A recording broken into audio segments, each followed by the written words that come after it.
O destino tem caminhos misteriosos, mas ele sempre coloca a gente exatamente onde deveríamos estar. Às vezes o amor da nossa vida está na rua ao lado e a gente nem percebe. Hoje eu convido vocês a conhecer um pouquinho mais da nossa história, aonde a moda foi muito mais que um trabalho. Ela foi o caminho que nos uniu. Apresento a vocês meu marido, Fabrício Manfredi. Muito obrigado pelo convite. Espero poder passar todas as minhas experiências e que seja muito aproveitoso para todo mundo. Ai, a gente que agradece. Muito obrigado por disponibilizar o teu tempo pra gente. Bom, agora vamos voltar um pouquinho no tempo e contar a nossa história. Né? Eu tinha apenas 15 anos quando a gente se conheceu. Tinha acabado de chegar em São Paulo para começar minha carreira de modelo.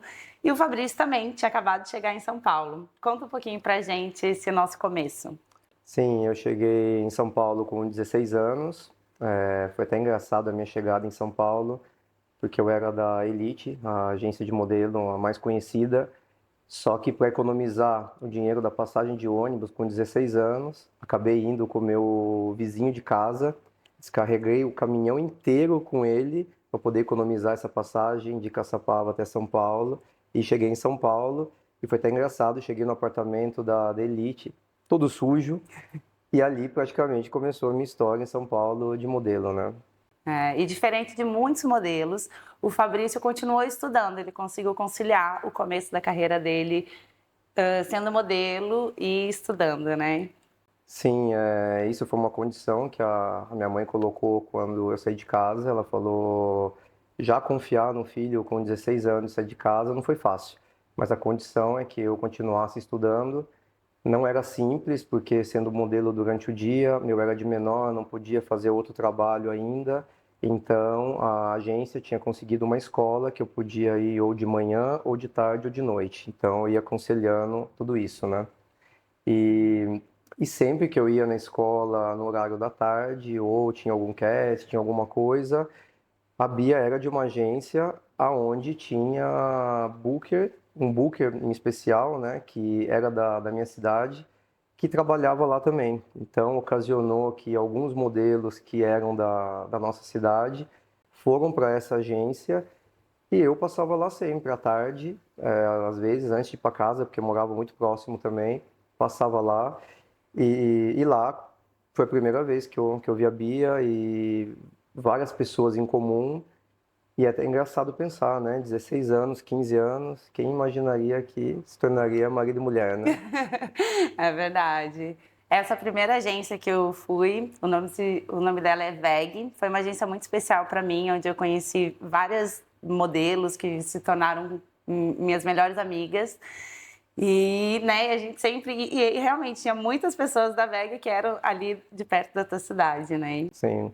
Não, e visto que tinha esse booker que era da minha cidade, então sempre que tinha algum trabalho que era bem pequeno, que ninguém ia ficar sabendo, tudo, ele falava, Fá, quer fazer, tudo. Então, alguns trabalhinhos assim que escondido da Elite eu acabei fazendo com eles também. E com certeza foi isso que a gente acabou ali tendo o primeiro contato, né? É verdade. E depois dessa fase, a gente começou a viajar. Com 18 anos, eu fiz a minha primeira viagem internacional, fui para a Coreia do Sul. E depois acabei ficando boa parte da minha carreira na Ásia. Morei muitos anos na Ásia, em vários países, Hong Kong, China, Coreia, Japão. E o Fabrício também, né? Ali começou a viajar. Conta um pouquinho. Eu tive um step antes ainda, ali com 17 mais ou menos, que aí eu estava trabalhando muito bem com a moda, aí eu tive um probleminha de pele, de acne, tive que parar 6 meses, e ali para mim foi aquele momento, eu falei, meu Deus, o que que eu vou fazer? Eu não posso trabalhar porque eu sou de menor, tudo, e aí tinha algumas agências, uma se chamava Help, que foi a que eu trabalhei mais tempo, que pegava modelos e universitários para trabalhar nas festas badaladas da Vogue, ou de pessoas ricas, ou de festa de 15 anos.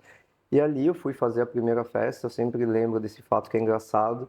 Me pediram para fazer um whisky, eu fiz um copo desse tamanho, porque eu não bebia, não sabia como fazia. Aí o proprietário da agência me chamou e falou, menino, mas quantos anos você tem? E eu falei, mas se eu falar a minha idade, você não vai deixar eu trabalhar mais.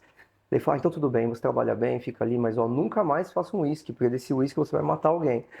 Então, ali, no momento de dificuldade, eu comecei a conhecer um outro trabalho também. Em giro de 4, 5 meses, eu estava gestindo já um evento onde tinha 50 meninos abaixo de mim. Então, vamos dizer que a moda também acabou proporcionando aquilo que eu sou hoje. Porque eu comecei a fazendo eventos pequenos, ali com eles. Depois eu dei a ideia de não ser mais help. Por que a gente não faz a help bar?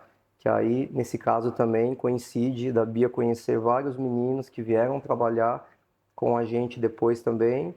Só que aí eu tinha um foco ainda de ser modelo, voltei a ser modelo, voltei a trabalhar bem, tive a primeira viagem para Buenos Aires.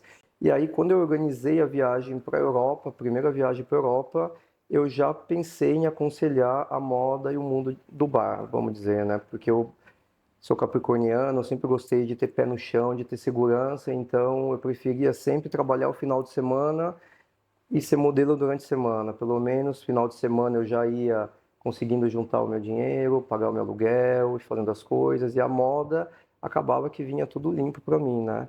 Aí tive a oportunidade de ir para a Ásia também, como a Bia. A gente quase se encontrou na Ásia também, né, amor? É, a gente quase se encontrou várias vezes e parecia sempre que a gente estava na rua ao lado. Nunca estava junto, mas estava ali pertinho.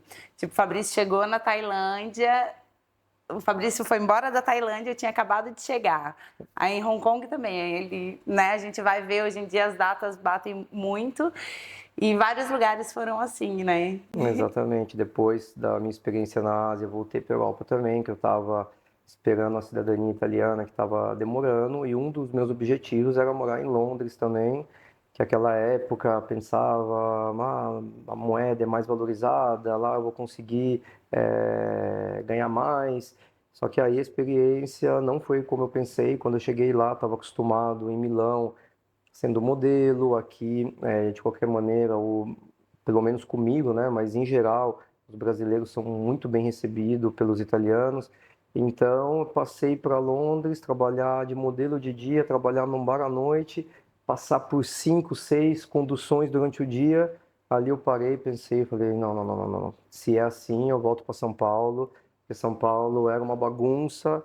Para mim era muito difícil. Milão é tão organizadinha, pequena. Aí foi realmente, depois de 2 vezes que eu morei em Londres, eu falei, não, acho que é Milão mesmo que eu quero me estabelecer e continuar minha carreira, né? E conta pra gente, tem algum segredinho da moda? Ah, segredo tem vários, né? Eu acho que assim, uma das coisas que é meio que um bloqueio, principalmente para todos os homens falar disso, é o assédio que acaba acontecendo com a gente no mundo da moda, né? Eu sou uma pessoa que sofri muito com assédio, demorei muito tempo para poder falar disso, porque para o homem nunca é fácil falar, né? Então tive que ter muita terapia, tive que ter uma esposa do mundo da moda também para poder falar, mas é uma coisa que muitas pessoas passam, poucas pessoas têm coragem de falar. E aquilo, eu acho que depois isso também foi uma coisa, porque eu sofri muito com assédio em São Paulo, tive momentos maravilhosos em São Paulo, nunca vou dizer disso, mas tive muito problema com assédio lá, e quando eu cheguei na Europa, eu nunca mais tive assédio. Então, e aí foi incrível, porque isso também pesou na minha decisão de querer construir minha vida na Europa e tudo, porque aqui eu me encontrei bem, aí eu deixei a minha agência de São Paulo e acabei estabelecendo a agência mãe aqui. Então isso foi muito importante. Eu acho que é um grande bloqueio, um pouco das mulheres também tem, mas os homens principalmente, né? Porque nunca é fácil para o homem falar sobre assédio de outro homem, né? É, na verdade, muito se fala de assédio, até de prostituição, né, com as modelos femininas, mas pouco se fala do que os homens passam, né? Às vezes tem meninos tão jovens, 15, 16 anos, que estão começando a carreira e se vê ali naquela situação e é difícil mesmo de lidar com essa parte, né? Mas a gente superou, a gente está aqui. Não, com certeza, principalmente quando você é tão novo, né? Porque 16 anos hoje, quando eu olho sobrinho ou outras pessoas, são crianças ainda, né? Então, éramos criança fazendo vida de gente grande, porque tendo que trabalhar, às vezes fazer 2 trabalhos, pagar aluguel, pensar já no futuro. Então, com certeza, era bastante responsabilidade, né? Eu acho que isso também acabou mudando um pouco com os anos. Na nossa época, a gente começava muito, muito cedo, com 14, 15 anos, a gente já estava começando na moda. Hoje em dia, parece que eles estão preferindo que os modelos comecem depois dos 18 anos, talvez até, né, para saber melhor como lidar com algumas situações e ser mais profissional. Acho que também pesa bastante as condições de família de cada um, né? Eu tenho vários amigos que começaram a ser modelo depois de terminar a universidade, então são histórias totalmente diferentes, das nossas. Tem alguns que são modelo até hoje, com 45, 46, mas não tiveram aquela dificuldade que de repente nós tivemos, né? Para mim, eu estava a 100 quilômetros de São Paulo, para você estava 1.500 quilômetros de São Paulo. Então, mas não era meio que a única esperança que a gente tinha de ter um futuro melhor e ter, acho que graças a Deus, aquilo aonde a gente chegou hoje, né? Realmente a gente não tinha a opção de falhar, a gente não tinha a opção de dar errado, tinha que dar certo. Não, isso aí é uma coisa que eu até comento sempre, de repente, com familiares ou com meus funcionários, e vou conversar bastante com nossos filhos disso. A minha mãe, que ela me teve muito nova, com 19 anos, ela sempre falava: filho, não namora, não se amarra a ninguém, não deixa o teu objetivo. Isso aí para mim foi que nem uma lei, assim. Eu realmente fui me amarrar a alguém com 32 anos. Com 32 anos, até ali, eu era tão focado em conseguir construir os meus projetos, seguir tudo, até mesmo, eu acho que aquilo que eu falei, né, com 16 anos, novinho, começando a vida, tudo, aquilo que eu queria é, quando eu decidisse construir uma família, ter condições de realmente poder dar uma boa vida para minha família, não deixar faltar nada na minha casa, para meus filhos, para minha esposa. Então, acho que isso aí foi um dos mandamentos. Minha mãe, mesmo tendo sido mãe solteira, conseguiu ensinar bem direitinho. Bom, vamos voltar um pouquinho para a nossa história, então. A gente se reencontrou aqui em Milão. Eu estava trabalhando no showroom da Dolce Gabbana, que era exatamente na rua ao lado, onde o Fabrício abriu o primeiro bar dele, que foi um sucesso em Milão. Era muito bem frequentado por modelos, jogadores de futebol, que foi o Baú Bar, que todo mundo, muitas pessoas viveram momentos maravilhosos ali, inclusive eu vivi momentos maravilhosos antes da gente ficar. E a gente se encontrava às vezes no Baú Bar e trocava, né, conversava um pouco, e eu sempre pensava: nossa, que cara gente boa, como é gostoso conversar com ele, mas a gente não tinha oportunidade, né, de ficar juntos naquela época. E muitas vezes a gente se perguntou, hoje em dia, né, a gente se pergunta: nossa, mas por que a gente não ficou junto quando a gente tinha 15 anos? Teria, né, sido tão maravilhoso. Mas a gente também acredita que tudo acontece no tempo certo, na hora certa, e tudo isso moldou, todo esse tempo separado moldou, né, quem somos hoje. Com certeza. E na verdade eu sempre lembro, teve ainda um step antes, né? Eu estava organizando uma festa numa outra discoteca que hoje é concorrente das minhas, e a Bia estava lá naquele dia, daí começou a ter chuva, ela estava lá dançando na chuva com uma calça larga, uma sandalinha.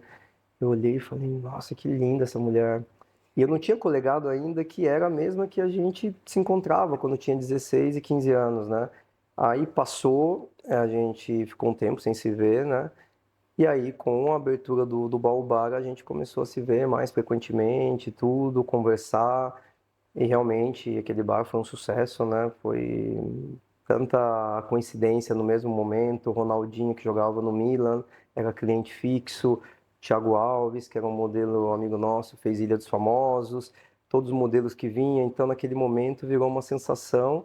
E você fazendo um showroom da Dolce Gabbana, eu estando ali, a gente acabou se vendo bastante, né? É verdade. Depois que a gente casou, a gente teve nosso primeiro filho, Eduardo, e a gente se mudou para um apartamento que era exatamente no meio dessas duas ruas. Exatamente. É. Ali a gente passou também ótimos momentos, né? Foram quase 2 anos naquela casa, até a gente se mudar realmente para nossa casa de verdade, aonde depois chegou a Marília também, né? É verdade. Mas ainda na época do Baobara, a gente não imaginava que a gente ia ficar junto, né? Passou muitos anos. Eu acabei indo para o Brasil, resolvi deixar minha carreira de modelo, virei cabeleireira. Fiquei 1 ano no Brasil trabalhando como cabeleireira em Florianópolis. Até um dia que eu olhei e falei, o que eu estou fazendo aqui? Eu quero viajar, quero voltar para Milão. Voltei para Milão por uma temporada. Comecei a trabalhar no showroom da Trussardi e chegou agosto, tudo iria fechar aqui, né? Em Milão, tudo fecha nas férias de agosto. E eu fui para a Turquia, tive uma temporada péssima na Turquia, odiei a cidade. Um dia eu estava chegando no meu prédio, um cara passou a mão na minha bunda, eu bati nele. E daí ali eu fiquei preocupada porque ele sabia onde que eu morava. E eu estava assim, eu não queria ficar na Turquia. E acabei vindo para Milão, mesmo com tudo fechado, a minha agência estava fechada, eu voltei para Milão.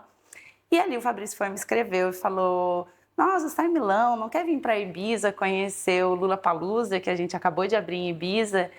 E eu pensei, nossa, por que não? Vai ser meu aniversário, vem naquele final de semana. Eu falei, vou para Ibiza curtir, né? Ainda fui lá, olhei o Instagram dele, falei, olha, mas ele tá gatinho, hein? E fui para Ibiza e ali começou a nossa história de amor. Não, e depois do Ball também, como a gente falou que foi um grande sucesso, aí eu retornei ao Lollapalooza como proprietário, porque eu tinha saído, eu não era proprietário ainda, então voltei ao Lollapalooza e depois de 2, 3 anos praticamente abrimos o Lollapalooza em Ibiza também, que foi aí quando escrevi para a Bia, mas teve até aquele fato, né, quando a gente se encontrou na The Club. Eu estava em condições horríveis. Hoje em dia ele não bebe mais. Hoje em dia, né, desde a pandemia, faz aí Exatamente. 4 anos que ele não bebe mais. Mas antes da gente ficar junto, ele estava numa fase daquele jeito, né? Não, porque também é praticamente como se eu fosse o personagem da festa, né? Então todo mundo vinha beber comigo, tudo. Foi muito bom, lancei os meus negócios assim, mas claramente depois da pandemia consegui não ser mais o personagem e tá mais nos bastidores agora, cuidando mais da parte administrativa, estratégica. Mas naquele dia eu estava em condições, tinha um amigo DJ que veio de Ibiza, a gente estava rodando os lugares, tudo. E aí a gente estava com uma mesa na The Club, e aí praticamente a Bia veio me cumprimentar e eu não reconheci ela. Foi uma coisa... Ele me olhou e falou, mas quem tu é? Eu falei, quem eu sou? Isso aqui... Eu sabia que ele estava muito bêbado, e eu nem levei pro lado, tipo, nossa, que cara idiota, tipo, que, né, não lembra de mim. Eu achei super engraçado, falei, cara, ele tá doidão mesmo, ele não lembra nem de mim. Naquele momento, eu acho que nem se eu me olhasse no espelho eu não ia me reconhecer, então não conta, vamos dizer. Mas o importante é que depois eu escrevi, você veio para Ibiza, e ali a gente começou, acho que um percurso bem devagar, né? Foi bem interessante já o momento que... Ah, não, teve mais um fato engraçado também. O dia que ela chegou, também tinha feito uma noite terrível, e ela começou a interfonar em casa, me ligar, e eu não atendia, né, mano? Daí quando, eu não sei, acho que foi um anjo que chegou, me acordou, abro a porta, tá ela sentadinha na escada, e aí, bom, dali em diante não aconteceu mais, né? Mas aí a gente teve o nosso almoço, que foi muito agradável, né? Tudo. Ali a gente teve o nosso primeiro almoço, foi a primeira vez, na verdade, que a gente realmente sentou e conversou, e começou a conversar, a gente pegou um vinho e a conversa estava fluindo tão boa, assim, que eu nunca vou me esquecer, que eu olhei para ele e pensei, nossa, que gostoso conversar com ele, eu poderia ficar aqui nessa mesa minha vida inteira conversando. E realmente foi o que aconteceu, né? Depois daquele almoço, a gente deu o nosso primeiro beijo, aí a gente foi pro Ushuaia, a gente curtiu todos aqueles dias ali em Ibiza, voltamos para Milão, se reencontramos e a gente acabou, dali começou a nossa história, né? No começo a gente, tanto eu quanto o Fabrício, a gente bebia bastante, né? A gente era jovens, né? A gente estava no auge da nossa juventude, digamos.